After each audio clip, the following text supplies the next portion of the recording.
Tampa Bay Buccaneers, you're on the clock.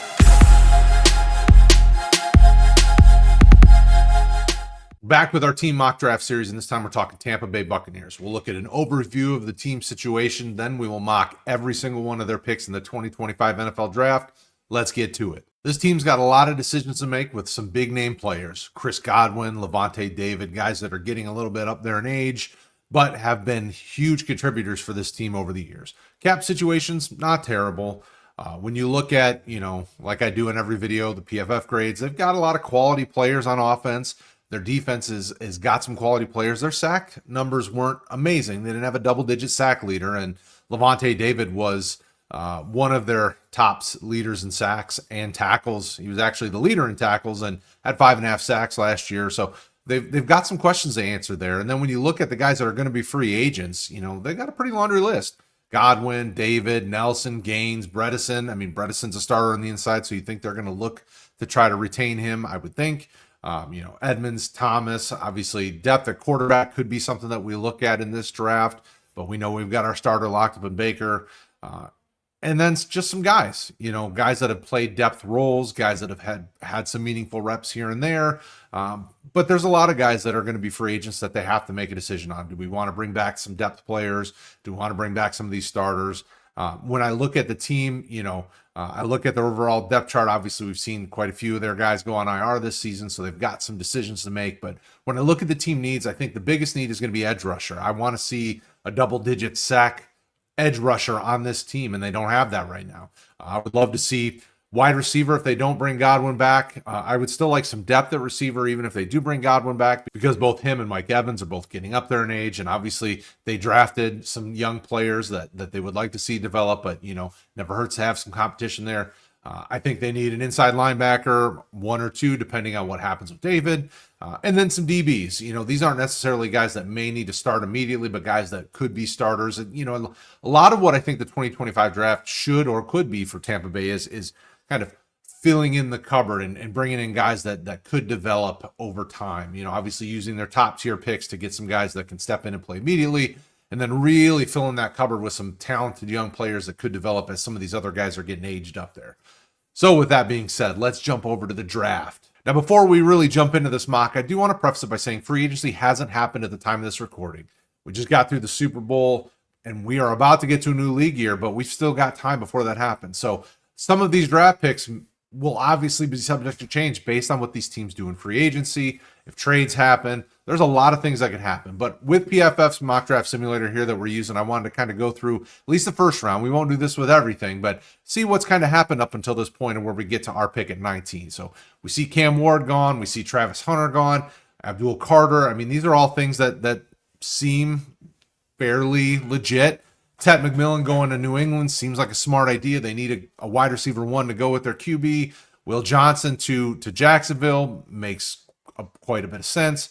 Mason Graham locking up that interior, that defense there in Vegas makes sense. Shador, I mean, this all depends on what Aaron Glenn wants to do with that offense. We know that they're moving on from Rodgers, but do they find their QB here? Do they go with a vet? James Pierce to Carolina has been a hot conversation here lately. Them getting an edge rusher there at 8, I think is smart. Burden to New. Okay, that one seems like a bit of a head scratcher when they need trench help severely. Chicago getting an offensive lineman. That's kind of what I've been thinking as I've been mocking. They need their their Penei Sewell. Josh Simmons makes sense. Mike Green has flown up draft boards since the Senior Bowl, and I'm here for it. Genti to Miami. I mean, I would like to see them go a different direction. I think they have running backs that they can work with just fine, and actually better than fine. Tyler Warren, Malachi Starks, Michael Williams, Benjamin Morrison. That's really surprising. I would have expected, with Kenneth Grant still on the board, I would have expected Cincy to look at an interior defensive lineman, because that defensive line needs some interior help severely. Shamar Stewart, that seems smart, makes sense.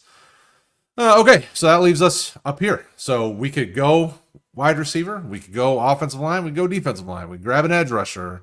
We got a lot of options here. I really like Nick Scorton here. I think, he's got a rare blend of size and athletic ability and has a great spin move. He's got a lot to offer as an edge rusher. I think that would be a really intriguing. You could go a couple different directions, but I'm going to go Scorton. All right, back on the clock at pick 51. We can go a few different directions. If you want to look for DB help, we've got Darian Porter. If you want to look for some offensive line depth, I see the guy I want to take here, but I'm just going to give you a couple and go through the list here a little bit. I want to get us a wide receiver here, especially because I don't know exactly what's going to happen moving forward. And even so, we got a couple aging receivers, so we need to grab ourselves a guy. And there's a super, super athletic receiver sitting right on the board here that we are going to swoop up, and that's Savion Williams from TCU. The dude is extremely athletic. He was on Feldman's freak list, but he's big, physical, fast. I mean, if you're looking for, and I'm not saying like Mike Evans 2.0, but you know, a guy with a big catch radius, big play threat waiting to happen. He's a really nice combination of all that. So I'm going to get us a receiver here. Back on the clock at pick 83. Quite a few players that we could take here that I think would be really intriguing.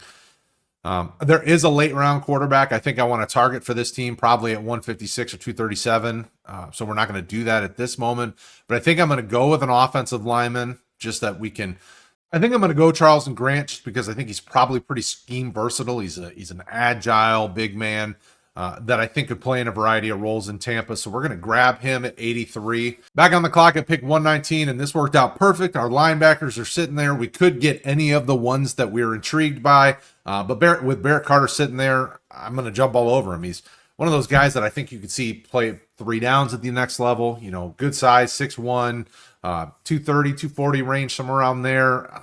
Fast, very athletic. I mean, it's crazy to me that you wouldn't just draft him, plug him in, and let him be your number one on the inside. And I'm excited for him. I think he could play really well in Tampa's defense. I'm back on the clock at pick 156. I'm going to do something crazy, and I'm going quarterback here. I'm really intrigued by Kyle McCord. I know that there's a lot of folks that have been kind of up and down on him, but when you watch his film, I know that he's from a smaller school, but he could be a really fun developmental backup QB. And we're sitting here in the 5th round. We're not looking necessarily for starters. We could go a few different directions. We could look at DB here. We could look at a few different ways, but you know, Kyle McCord is an interesting quarterback. You know, when you watch not only his mechanics, but his throwing motion, just kind of the way that he delivers such a tight spiral. You know, I've seen a lot of posts on social media recently talking up a lot of the numbers and the analytics behind Kyle McCord and his throwing style. But the way that he plays, I just think he could be a really interesting developmental quarterback. And with you losing Kyle Trask and potentially needing something back there, why not? Especially this late in the draft. So we're going to scoop him up. All right, back on the clock at pick 237. I feel like there's a Tampa Bay corner sitting on the board here that we're going to draft. Tommy Hill from Nebraska has a good size, speed profile. He may not be able to keep up with the elite in terms of speed guys at the next level, but he feels like a Tampa corner. He's got good ball hawking ability. He's a very smart guy. He was able to learn and change positions and do it pretty seamlessly at the collegiate level. And I think you could see him used in a variety of ways in the secondary, whether you play him as a DB or as a safety, or you put him on the outside as a corner, maybe even in the nickel. I think he has that versatility that could turn out well for Tampa, and he looks the part of their type of DB. All right, so let me know in the comments what you guys think. We got you 6 players. We got you edge help. We got you a receiver. We got you a lineman. We got you a linebacker, a quarterback, and a cornerback. Obviously, we see how PFF graded it out. Let me know what you guys think in the comments. As always, thank you for watching. We'll see you later.